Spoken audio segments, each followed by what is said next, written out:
నేను ఇప్పుడు ఎక్స్పీరియన్స్‌తో చెప్తున్నానండి.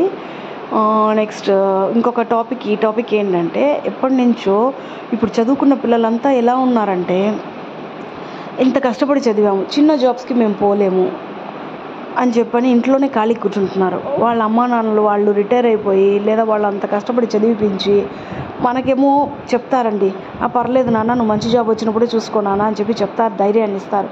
వాళ్ళు అలా అన్నారని చెప్పి మనం కూర్చోకూడదు. తింటే నిండు కుండైనా కరిగిపోతుంది అనేది మాత్రం ఇప్పుడు జనరేషన్కి వచ్చి గుర్తుపెట్టుకోవాల్సిన మాట. వాళ్ళు చెప్పారు కదా అని చెప్పి మనం ఊరుకోకుండా ఏదో ఒక మీరు కెరీర్ గైడెన్స్ నాకంటే చెప్తున్నానండి, నాకు ఎవరు చెప్పలేదండి ఇట్లా ఉండాలా, ఇలా ఉండాలా, ఫలానా ఉండాలని. కెరీర్ గైడెన్స్ మీరే మలుచుకోవాలి. ఒకరు చెప్తే వినండి, లేదు నచ్చలేదంటే మీకు అది బెనిఫిట్గా ఇటు పోతే మనం క్లిక్ అవ్వగలం అని అన్నప్పుడు అట్లే వెళ్ళండి. చిన్న 2000 3000కి మేము చెయ్యమని చెప్పి చెప్పొద్దండి. 2000కి ఒక నీ సంపాదనతో కష్టార్జితంతో ₹1 అమ్మా నాన్నకి ఇచ్చినా వాళ్ళకి అది ఎనలేని విలువ కట్టలేనిదండి, ఎనలేని సంపద అది.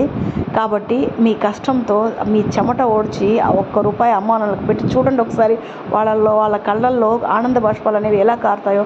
నేను అనేది ఏంటంటే, ఆ 2000 3000 ఉద్యోగంలో అలాగే ఉండిపోమని చెప్పి చెప్పట్లేదు.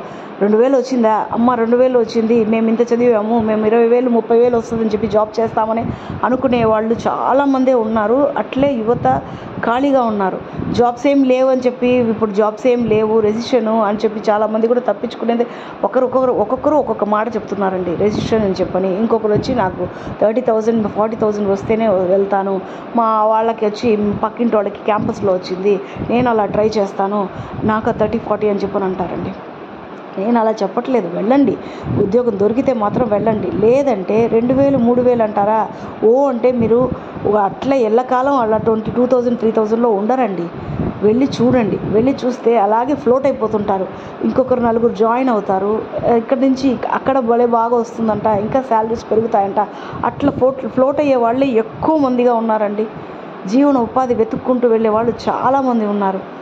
అట్లా అనుకుంటే, మీరు అనుకున్నారే ఒక్క పాయింట్, ఇంత ఖర్చు పెట్టాము, 30,000 40,000 రావాలి అని అనుకున్నప్పుడు, అట్లాంటప్పుడు ఆ జాబ్ అవసరం లేదండి.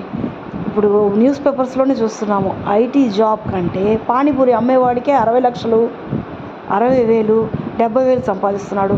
సమోసా అమ్మేవాడే, ట్రైన్లో సమోసా అమ్మేవాడు నెలకి 80,000 అమ్ముతున్నాడు అని చెప్పని వస్తుంది. అట్లాంటప్పుడు 30,000 40,000 అవసరం లేదండి. పానీపూరి అంగడి, సమోసా అంగడి పెట్టుకుంటే చాలు.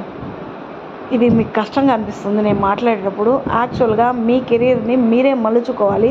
ఒక 2,000 జాబ్ 3,000 జాబ్ అని నామోషి మాత్రం వద్దు, చిన్న చూపు వద్దు. ఇప్పుడు అక్కడ వస్తారు, ఫ్రెండ్స్గా అవుతారు, వాళ్ళు ఇంకొక ఇంటర్వ్యూకి వెళ్తారు, అక్కడ మంచిగా వచ్చిందంటే వెళ్ళిపోతూ ఉండండి. జస్ట్ నేనేమంటానంటే, సర్టిఫికేట్స్ మాత్రం ఎక్కడ పెట్టి ఇరుక్కుపోవద్దు. సర్టిఫికేట్స్ వచ్చి డూప్లికేట్ సర్టిఫికేట్స్ జిరాక్సెస్ ఇచ్చే పని అయితే జాయిన్ అయిపోండి. 2,000 3,000కి అట్లే ఫ్లోట్ అయిపోతూ ఉంటుందండి. నెక్స్ట్ ఇప్పుడు నెక్స్ట్ కంపెనీకి వెళ్ళారా, ఎక్కడైనా జాబ్ వచ్చింది అంటే 5,000, నెక్స్ట్ 10,000 ఈజీగా గ్రోత్ చేయగలుగుతారు. ఇలా తీసుకుంటే లైఫ్ అనేది సూపర్గా, ఛాలెంజింగ్గా తీసుకుంటే ఛాలెంజింగ్గానే ఉంటుందండి. ఎక్కడ వేసిన గొంగలి అక్కడే లేకుండా కొంచెం మార్పు తెచ్చుకోండి మనలో కూడా. నేను ఎవరైతే ఫ్లోటింగ్గా వెళ్ళిపోతూ వచ్చిన వాళ్ళ గురించి మాట్లాడలేదండి. ఎవరైతే మాకు రాలేదు, మేము వస్తేనే చేస్తాం, అలా మైండ్ సెట్ పెట్టుకోవడం వల్ల లేజీ అయిపోతుందని మన నాలెడ్జ్ అనేది డిక్రీజ్ అయిపోతుంది. ఆ నాలెడ్జ్ కొంచెం ఇంప్రూవ్ అవ్వడానికి మాత్రమే చెప్తున్నాను. ఇది నచ్చితే తీసుకోండి, ఫాలో అవ్వండి, మీ కెరీర్ని మీరు మలుచుకోండి. Thank you.